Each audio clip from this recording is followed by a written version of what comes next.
ኢትዮጵያ የባህር በር አልነበራትም። ፕሮፌሰር ሃጋይ ኤርሊክ በቴል አቪቭ ዩኒቨርሲቲ የመካከለኛው ምስራቅ ከፍተኛ ባለሙያ ነው። ስለ ቀጠና በሚመለከት የተለያዩ በርካታ መጽሐፍትንም ጽፏል። ከነዚያ መካከል የኤርትራ ሕዝብ ትግል፣ ራስ አሉላና የአፍሪካ መከፋፈል፣ ኢትዮጵያና ሳውዲ አረቢያ፣ የወጣቱ አብዮት ሚና በመካከለኛው ምስራቅ ለውጥ የሚሉት መጽሐፍት ይገኙበታል።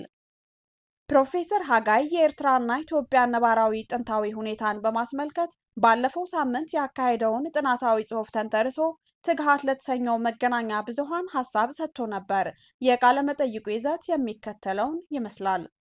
ትግሃት ሁለቱም ሀገራት ከትግራዩ ጦርነት በኋላ እልህ ውስጥ ይገኛሉ። የኢትዮጵያ መንግስት በ1993 ኤርትራ ሀገር የሆነችበትን መንገድ ህጋዊ አይደለም፣ ኤርትራ ሀገር እንድትሆን መፍቀድ ታሪካዊ ስህተት ነው ሲሉ ይደመጣሉ። ኤርትራውያኖች በበኩላቸው ኤርትራ ከጥንት ከጠዋቱ ነጻ ሀገር ነች ወይም ከኢትዮጵያ የተለየች ነበረች ይላሉ። ስለዚህ እውነቱ የትኛውን ነው? ከቃለ መጠይቁ ለማግኘት እንሞክራለን። ጣሊያን ኤርትራን ከመያዙ በፊት በነበረው መጀመር እንችላለን። በጊዜው በኤርትራና ኢትዮጵያ መካከል የነበረው ግንኙነት እንዴት ነበር? ኤርትራውያን የኢትዮጵያ አካል እንደሆኑ ነበር ሲሰማቸው የነበረው ወይስ የተለዩ? ፕሮፌሰር ሃጋይ ከ1890 በፊት ኤርትራ የሚል ቃል በታሪክም ሆነ በጂኦግራፊ ካርታ ላይ አልነበረም። ጣሊያኖች ሀገሪቱን ሲመሰርቱ ወደ ኋላ በመመለስ ከላቲን ቃላት መርጠው የኤርትራ ግዛት በማለት ስም ሰጧት። ይህ ከሌሎች ከሁሉም የአፍሪካና ከአብዛኞቹ የእስያ ሀገራት ጋር ተመሳሳይ ታሪክ ነው። ይህ በ1880ዎቹ አፍሪካ በአውሮፓውያን ከመከፋፈሏና ከአንደኛው የዓለም ጦርነት በፊት የነበረ ነው። ለምሳሌ ኢራቅ የሀገሪቱን መጠሪያ ስም አልነበረም። ከአረቦች መጥ እስከ ሜሶፖታሚያ ሸለቆዎች ድረስ አልኢራቅ ተብሎ ይጠራ ነበር። አልኢራቅ ማለት አለቶች ማለት ነው። ጆርዳንም በተመሳሳይ እስከ 1920 ድረስ በካርታ ላይ አልነበረችም። የአፍሪካ ሀገራት መጠሪያቸውንና ድንበራቸውን በገዢዎች የተሰጣቸው ነበር። ወደ ኤርትራ ጉዳይ ስንመለስ ደግሞ በዚያን ጊዜ የቀጠናው የስህበት ማዕከል አክሱም ዘመነ መንግስት ነበር። ርዕሰ ከተማዋ አክሱም፣ ወደቧ ደግሞ አዱሊስ ነበር። አዱሊስ በአሁኑ ወቅት በቀይ ባህር ዳርቻ ያለው ዙላ ተብሎ የሚጠራውን ቦታ ነው። በ10ኛው ክፍለ ዘመን ከአክሱም ዘመነ መንግስት ውድቀት በኋላ የኢትዮጵያ ንግስና የስህበት ማዕከል ወደ ደቡብ አቅጣጫ አመራ። የዛግዌ ስርወ መንግስት፣ የሰሎሞን ስርወ መንግስት እያሉ በየጊዜው ነገስታት አልፈዋል። ነገስታቱ ሁሉ ከመረብ ባሻገር የሚገኙ ናቸው። ኤርትራን መረብ ምላሽ ወይ ደግሞ ባህረ ነጋሽ ብለው ይጠሯት ነበር። የንግስናው አባልም አልነበረችም። በ1890 ጣሊያን ኤርትራን ሲገነባት የደባለቁት እንደ ቢንዓሚር፣ ሐባብ፣ አሳውርታ ያሉ የኢትዮጵያ ነገስታት የወረሩትን ሙስሊም ህዝቦች እንጂ ሌላ የሚቆጣጠሩት መሬት አልነበረም። ስለዚህ የዘመኑ ብሔርተኞች ኤርትራ ማናት በሚለው ዙሪያ የተለያየ የየራሳቸው አስተያየት አላቸው። ኤርትራ እስላማዊት የአረብ ሀገር ናት ብለው ያሰቡበት መድረክም ነበር። ክርስቲያኖች ደግሞ አይ በታሪክ ኤርትራ ኤርትራ ነች ይሉ ነበር። በዚህ ጊዜም ኤርትራ ኤርትራ ናት። በ1991 ነፃ የሆነችና በ1993 ደግሞ ነፃነቷን በይፋ ያወጀች ሀገር ናት። ነገር ግን ኢትዮጵያውያን ከባለፈው የሚመቻቸውን ወስደው መሞገት ይችላሉ። ይህም ባህላቸው ነው። ከታሪክ የፈለግከውን መውሰድ ትችላለህና። ትግሃት ከጣሊያን በፊት በነበረው ጊዜ እነ ዮሐንስና አሉላ ኤርትራ ውስጥ ሲያደርጉት የነበረውን እንቅስቃሴ ህዝቡ እንዴት ይመለከታቸው ነበር? እንደ ዘመድ ወይንስ እንደ ባዳ? ፕሮፌሰር ሃጋይ ጣሊያን መጥቶ ቆላማና ደጋማ አካባቢዎችን አንድ ላይ ከማጠቃለሉ በፊት ሐማሴን፣ ሰራይና አከለ ጉዛይ የኢትዮጵያ አካል ነበሩ። ከብዙ ዘመናት በፊት ግን ነፃ ነበሩ። ለምሳሌ በ19ኛው ክፍለ ዘመን መጀመሪያዎች ሐማሴንን የሚቆጣጠሩት የሐዘጋና ጸዓዘጋ ቤተሰቦች ነበሩ። የመጨረሻ ሽሞኛው ትግርኛ ተናጋሪውና ክርስቲያኑ ራስ ወልደ ሚካኤል ሰለሞን ነበሩ። ለቀጠናው ነፃነት በጽናት ታግለዋል። የታገለው ግን ለኤርትራ አልነበረም። ኤርትራ የሚለውን ቃል ከናካቴውም ሰምተቱም አያውቅም። የታገለው የቀጠናውን ነፃነት ለማስጠበቅ ነው። በዚህም በወቅቱ ለኤርትራውያን አስፈላጊ ሰው ነበር። በ1872 ዮሐንስ ቀደመውና የአክሱም ዘመነ መንግስትን ለማስመለስ ወሰነ። ይህንን ለማድረግም ሐማሴን፣ ሰራይና አከለ ጉዛይን አንድ ላይ አደረጋቸው። ከዚያ በኋላ የኢትዮጵያ ስህበት ማዕከል ሰሜን ሆነ። ራስ ወልደ ሚካኤልም ሰለሞንን በመደገፋቸው ቀጠናው የኢትዮጵያ አካል እንዲሆን ሆነ። ቀጥሎም ዮሐንስ መረብ ምላሽ ተብሎ የሚጠራውን አካባቢ አሉላ እንዲያስተዳድረው ስልጣን ሰጡት። አሉላ ደግሞ በ1884 አስመራ ከተማን በመገንባት ከትግራይም ህዝብ በማስመጣት ከተማዋን ለማበልጸግ ሞከረ። በጊዜው ራስ አሉላ ለራስ ወልደ ሚካኤል ስልጣን ክብር አልነበረውም። ስለዚህም አታሎ በማሰር ለዮሐንስ አስረከበው። ይህ ታሪክ ለኤርትራውያን ወሳኝ ነው። ነፃ ሀገር ነበርን። አሉላ በኢትዮጵያ ንግስና ስም ነፃነታችንን እንዲቋጭ ሆነ። እንዲሁም ከትግራይ ሰዎች በማስመጣት አካባቢውን ለማሳደግና ለመቆጣጠር ሞክሯል የሚል አስተያየት አለ። በሌላው በኩል ኢትዮጵያውያን ሀገር ለመከላከል የተወሰደ እርምጃ ነው። ምክንያቱም አሉላ ወልደ ሚካኤልን ማዳከም የጀመረው ራስ ወልደ ሚካኤል ዮሐንስን በመቃወም ከግብፃውያን ጋር ይተባበር ስለነበር ነው ብለው ያምናሉ። ያም ሆነ ይህ አሉላ ኤርትራ የኢትዮጵያ አካል ናት ብለው በማሰብ ነው ለማሳደግ የሞከረውና አስመራ ከተማን የገነባው። በተመሳሳይ ጊዜ ምኒልክም አዲስ አበባን መሰረቷት። ራስ መኮንን በመላክም ሐረርን ወረሩ። ዮሐንስ ትግራይን አላሳደጋትም። አሉላ ግን ኤርትራን ለማሳደግ መክሯል። ትግሃት በጣሊያን ቅኝ አገዛዝ ወቅት በኤርትራውያን ማንነት ላይ የነበረው ተጽዕኖ ምን ነበር? ፕሮፌሰር ሃጋይ በዚያን ጊዜ የጣሊያን ሕዝብ ወደ አሜሪካ የሚሰደድበት ወቅት ነበር። ኢጣሊያኖች የባከነውን አምራች ጉልበት ለማካካስ ብቻ ነበር ሀገሪቱን የሚፈልጓት። ስለዚህም ነው ኤርትራ ላይ ብዙ ዘመቻ ያላደረጉባት። በእርግጥ ወራሪዎች ናቸው። አድዋ ላይ ስለተሸነፉ እንጂ መላው ኢትዮጵያን ለመቆጣጠር ሞክረው ነበር። ሙሶሎኒ ወደ ስልጣን ከመጣ በኋላ በኢትዮጵያና ማዕከላዊ ባህር ላይ ለመመስረት ላቀደው ትልቅ ግዛት ኤርትራ መነሻ መሰረተ ድንጋይ ነበረች። ዓላማቸው ኤርትራን መነሻ በማድረግ ኢትዮጵያና መላው የአፍሪካ ቀንድን ለመያዝ ነው። ጣሊያን መጀመሪያ በአድዋ ጦርነት ቢሸነፍም ከ1936 እስከ 1941 ግን ኢትዮጵያን ተቆጣጥረዋል። በ1941 እንግሊዝ ጣሊያንን አሸነፈችና ለኃይለ ሥላሴ ሉዓላዊነትን አስረከበቻቸው። ሆኖም የኤርትራ ጉዳይ ለሁለት እንዲከፈል ነበር የፈለገችው።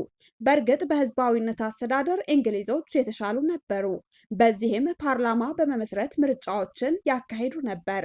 የኤርትራ የወደፊት ዕጣ ፈንታ ምን ይሁን ብለው የሚሞግቱ ፓርቲዎችንም ተመሰረቱ። ሙስሊም ሊግ፣ አንድነት ማህበር፣ ሊበራል ፓርቲ እና ሌሎች ተጠቃሽ ናቸው። ሙስሊም ሊግ ኤርትራ ከአረብ ሀገራት ጋር መወገን አለባት የሚል ነበር። ሊበራላዊ ፓርቲ ደግሞ ነፃ ሀገር መሆን አለብን የሚሉ ነበሩ። አንድነት ማህበር በበኩላቸው ከኢትዮጵያ ጋር አንድ እንሁን ይሉ ነበር። በ1952 ኤርትራ ከኢትዮጵያ ጋር በፌዴሬሽን ተቆራኘች። ቆይቶም የተመሰረተውን ፌዴሬሽን ኃይለ ሥላሴ አፈረሱት። የኤርትራ ሙስሊሞች ተሐኤን ተጋድሎ ሐርነት ትግራይን በመመስረት የታገሉት ጀመር። ኤርትራ በካርታም ቢሆን የማህበረሰቡ አካል ስለሆነች የአረብ ማህበረሰብ አካል መሆን አለባት በማለት ይሞግቱ ነበር። ምክንያቱም በ60ና 70ዎቹ አረባዊ ማህበረሰብ የመመስረት ሀሳብ ስለነበር ነው። በካይሮ የሚገኘው የተሐኤ ጽሕፈት ቤትን የሚመራው ደግሞ ኦስማን ሳልሕ ሳበ ነበር። ኦስማን ሳልሕ ኢትዮጵያ ሳይገባ የኤርትራን ታሪክ የጻፈ ግለሰብ ነው። በመጨረሻም ከጊዜ በኋላ ህዝባዊ ግንባርና ኤርትራዊት አረብ ሀገር መሆን አለባት ሲል የነበረው ተሐኤ ተዋጉ። በወቅቱ ተሐኤ ሲከተላቸው የነበሩት የአረብ ሀገራት ለ6 ቀናት ከእስራኤል ጋር ተዋግተው ተሸንፈው ነበር። አረባዊ ስነ ሀሳብም በዚያው ከሸፈ። በተጨማሪም ጭካኔ የተሞላበት የኃይለ ሥላሴ አገዛዝና መንግስቱ ኃይለ ማርያምን ህዝባዊ ግንባርን አግዘውታል። ምክንያቱም ክርስቲያኖቹ በዚህ ድርጅት ውስጥ ታቅፈው ኢትዮጵያን ደግፈዋት ነበርና። በመጨረሻም ኤርትራዊነት የሚል ሀሳብ አሸንፎ ወጣ። ከ1890 የጣሊያን ጊዜ እስከ 1952 እንግሊዝ እስከቀጠለበት ድረስ ኤርትራውያን ከ60 ዓመት በላይ የፌዴሬሽን መፍረስን ልምድ አካብተዋል። በፖለቲካ አደረጃጀት በከፍተኛ የንቃት ደረጃ ላይ ደርሰዋል። በተለይ ደግሞ በእንግሊዝ ወቅት የንግድ ማህበራት፣ ፖለቲካዊ ድርጅቶች፣ ምክር ቤት፣ ህገ መንግስትና ባንዲራን የመሳሰሉት ሀሳቦች በማሳያነት ይታዩ ነበር። ህዝብም ሲከራከር የነበረው እነዚህን ሀሳቦች ላይ ተንተርሶ ነው። በ1970ዎቹ ኢትዮጵያ በኃይለ ሥላሴ አገዛዝ ስር እያለች ሄጄ ነበር። ከተሽሞነመነው የንጉሠ ነገሥቱ አገዛዝ ባሻገር የፖለቲካ ሰልፍ የላት ምን የላት፣ ልክ እንደ ጥንቱ የንጉሠ ሰለሞን ዘመን ነበር የምትመስለው። ስለዚህ ኤርትራውያን በሀገራዊ ማንነታቸው የጸኑት ንጉሥ ኃይለ ሥላሴንና ጨካኙ ስታሊናዊ መንግስቱ ኃይለማርያምን በማየታቸው ነው። አሁን ያለነው በ2026 ነው። እጅግ ያናድዳል። በዚህ ጊዜ ተስፋ ተጥሎባት የነበረችው ሀገረ ኤርትራ በኢሳያስ አገዛዝ ስር ወድማለች። በብልጽግናና ስልጣኔ ፈንታ ስደተኞችን የምታመርት ሀገር ሆናለች። በተቃራኒው ኢትዮጵያ በተለይ በመለስ ዜናዊ ጊዜ ለዓለም ክፍት ነበረች። አንድ ታሪክ ልንገርህ። በ1993 ኢሳያስ የኤርትራ አዲስ መሪ ሆኖ ተሾመ። በዚያን ወቅት ኢሳያስ ምዕራባዊ ቆላማ ኤርትራን ሲጎበኝ በወባ ታመመ። ወደ አስመራ እየተመለሰው በሞት አፋፍ ላይ ሆኖ ነበር። በአዲስ አበባ የወቅቱ የእስራኤል አምባሳደር ስለ ነገሩ ይሰማል። ከዚያም ንብረትነቷ የአሜሪካ የሆነች አውሮፕላን ወደ እስራኤል እንድትወስደው አመቻቸ። በዚያን ዓለም ውስጥ አሉ የሚባሉት የበሽታው ባለሙያዎች ተቀበሉት። ቀስ በቀስ እስከሚሻለው ድረስም ተንከባከቡት። ከዚያ በኋላ ኢሳያስ ሐኪሙን የግብዣ ጥሪ አድርጎለት ነበር። እንደ አንድ ጀግናም ደማቅ አቀባበል አደረጉለት። ከ2-3 ዓመት በፊት ዶክተሩን ቃለመጠይቅ አድርጌለት ነበር።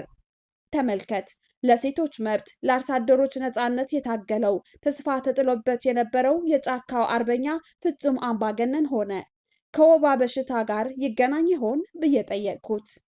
እንደዛ ብዬ መፍረድ ባልችልም አንዳንድ አጋጣሚዎች አእምሮን የሆነ ነገር ሊያደርጉት ይችላሉ አለኝ።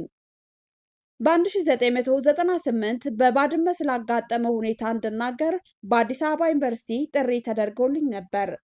ከታዳሚዎቹ 2000 ያህሉ ተማሪዎች ነበሩ። ኤርትራ ክብር ይገባታል። ምክንያቱም በኢትዮጵያ ያሉትን የነፃነት ሀሳቦች፣ የሴቶችና አርሶ አደሮች ነፃነት የሚሉትን ያስተጋባ፣ እንዲሁም በህዝባዊ ግንባር አርአያነት መንግስቱን ያባረረ አብዮት የቀረጸ ነው አልኳቸው። መለስ ግን ሀሳቦቼን አልወደዳቸውም ነበር። ነገር ግን እሱ ሁሉን የሚያነብ የሚያውቅ ባለሰፊና ምጡቅ አእምሮ ምሁር ነበር። እኔ ብቻ ሳልሆን ፕሬዝደንት ቢል ክሊንተንም የአፍሪካ ሞዴል ይሉት ነበር። ቢሆንም ምን ያደርጋል፣ በ2012 ሞተ። ለማንኛውም በኤርትራ የተጀመረው አብዮት የቀጠናው ስልጡን ፖለቲካ መሰረት ነው። የህወሓት የአፋር ነፃነት እንቅስቃሴ እንዲሁም ኦነግ የሁሉም መነሻ እሱ ነው። አንዳንዴ ታሪክ ተለዋዋጭ ነው። በልጽጋ የነበረችው ኤርትራ በተቃራኒው በመለስ ጊዜ በኢትዮጵያ ተበለጠች። የአሁኑን እንኳን ወደ ጎን እንተወው። በዚህ ቀጠና ሁሌም የሚያሳዝን ታሪክ አለ። ትግሃት በ50ዎቹ የኤርትራ ነፃነትን ይመርጡ የነበሩት ሰልፎች መነሻቸው ምን ነበር? ፕሮፌሰር ሃጋይ በመልካሙ ጊዜ በአስመራ ሆነህ ስታየው አረቦች ድል ሲቀዳጁበት የነበረ ጊዜ ይመስላል። በሶሪያ የባዕት ፓርቲ እንቅስቃሴ፣ በግብፅም እንዲሁ የጀማል አብዱል ናስር ርዕዮተ ዓለም ነበር። የአረቦች ሀሳብ ሁሉን በማማከል ነበር ሲሰራጭ የነበረው። እናም ሀሳብን መከተል ደግሞ ግዴታ ነበር። ስለዚህ በቆላማ ስፍራ የሚኖሩት ሰዎች አረቦች ነበሩ። ቢንዓሚር፣ አሳውርታና ሀባብ መሪዎቻቸው አረቦች ነበሩ። ትግርኛ ተናጋሪው ግን አረብ አልነበረም፣ የመሆን ፍላጎትም አልነበረውም። ስለዚህ የነበረው አማራጭ ኢትዮጵያዊ መሆን ነበር። ይህም ቢሆን ጥሩ ምርጫ አልነበረም። ምክንያቱም ከጣሊያንና እንግሊዝ አገዛዝ ጀምሮ ነፃነቱን ሲያጣጥም የነበረውን ታዛዥ ሁን ስትለው አይቀበለውም። በእውነቱ በዚህ ጊዜ ሁሉም የዓለም ነገሮች እየተቀያየሩ ነው ያሉት። ኦባማ እንዳለው ለሰው ልጆች የተሻለው ጊዜ አሁን ነው። አሁንም በኤርትራና በኢትዮጵያ የተሻለ ጊዜ እንደሚመጣ ተስፋ አድርጋለሁ። ምክንያቱም የመሆን ችሎታ አለ። ለማንኛውም ወደ መለስ እንመለስ። መለስ ከኔ በ14 ዓመት ያንሳል። ነገር ግን ሁሉንም ጽሑፎቼን አንብቧቸዋል። ብዙ ጊዜ እከራከረው ነበር። ለአማራዎቹ የፈለጉትን እንዲያደርግላቸው፣ ለኃይለ ሥላሴ ሀገራዊ የቀብር ስነ ስርዓት እንዲደረግላቸውና ተገቢውን ክብር እንዲሰጣቸው እጠይቀው ነበር። ነገር ግን አላደረገውም። በጣም የአማራ ጸር ነበር። የእሱ ትልቅ ስህተቱ ይህ ነበር። ግን በአጠቃላይ የታሪክ ሰዎች ምን አደረጉ ነው? መለስ ኢትዮጵያን ከትልቅ ተስፋና ከትልቅ ህዳሴ ግድብ ጋር ትታቷል። ስለዚህ ጉዳይ አጥንቼ ያለው ጽፍ ያለሁም ከ2000 በፊት የዓለም ባንክ የአባይ ወንዝ የኢትዮጵያ አንደኛ ይዞታ ነው ብሎ ነበር። በግላዊ እልህና ተነሳሽነቱም ግድቡን ሰራው። ግድቡ ለኤሌክትሪክና ለመስኖ ልማት የሚሆን አቅም አለው። በዚህ ጊዜ ሁሉም አልተሟላም። ከግንባታው ይልቅ ንትርክ ላይ ይገኛሉ። መለስ መደረግ ያለበትን አድርጓል። ከሱ በፊት የነበሩት ነገስታት በሙሉ ምንም አላደረጉም። መንግስቱ ግብፅን ለመቅታት ግድቡን እውን አድርገዋለሁ ብሎ ነበር። ኃይለ ሥላሴም ከንግግር ባለፈ ያደረገው ነገር የለም። ምኒልክም ከእንግሊዝ ጋር ተስማምተው ነበር። ነገር ግን በወንዙ ጉዳይ እጁን አላስገባም። ዮሐንስም ቢሆን እኮ አንዲትም ከተማ አልገነባም። በራሳችን አቅም እንገነባዋለን ያለው መለስ ብቻ ነበር። ትግሃት ወደቦቹ የኢትዮጵያ ነበሩ፣ እናስመልሳቸዋለን ይላሉ። አንተ እንደ ታሪክ ተመራማሪ እንዴት ትገልጸዋለህ? ፕሮፌሰር ሃጋይ ዶናታነ የተባለ ግለሰብ የቀይ ባህር ነዋሪዎች የሚል መጽሐፍ ጽፎ ነበር። ከጽሑፎቹ ይዘታ በመነሳት ምጽዋ የኢትዮጵያውያን ሆና አታውቅም። ከጥንትም ቢሆን ኢትዮጵያውያን ምጽዋን የመውሰድ ፍላጎት አልነበራቸውም። ባህር በመጠቀም ስምምነቶች ግን በተለያየ ጊዜ ይደረጉ ነበር። አድማይራለ ሕይወት የተባለው እንግሊዛዊ ግብፅን በመወከል ከዮሐንስ ጋር ወደብ የመጠቀም ስምምነት አድርገው ነበር። በ1879 ራስ አሉላ ለፈረንሳዩ ተወካይ ፈረሴ ከቀይ ባህር ውሃ ሳይጠጣ አላርፍም ብሎት ነበር። እስከማውቀው ድረስ ከአክሱም ዘመነ መንግስት ጊዜ በስተቀር ማለትም ሙሉ ቀይ ባህርን እስከ የመን ተቆጣጥራ አዱሊስን ወደብ አድርጋበት እስከነበረው ጊዜ ድረስ የባህር በር አልነበራትም። ኃይሏ ወደ ደቡብ ነበር። የወደብ ፍላጎትም አልነበራትም። በኃይለ ሥላሴ ይሁን በምኒልክ ጊዜ እንግሊዞች መስኖ ለማልማት የሚያግዘንን ግድብ እንሰራለን ብለው ነበር። በምትኩ ደግሞ ኢትዮጵያ ነፃ የኤሌክትሪክ አገልግሎትና የሶማሊያ ወደብ እንድታገኝ ነበር። ኃይለ ሥላሴ ግን እንግሊዝ ኢትዮጵያ ውስጥ አንዴ ከገባች አትወጣም በማለት ከለከሏቸው።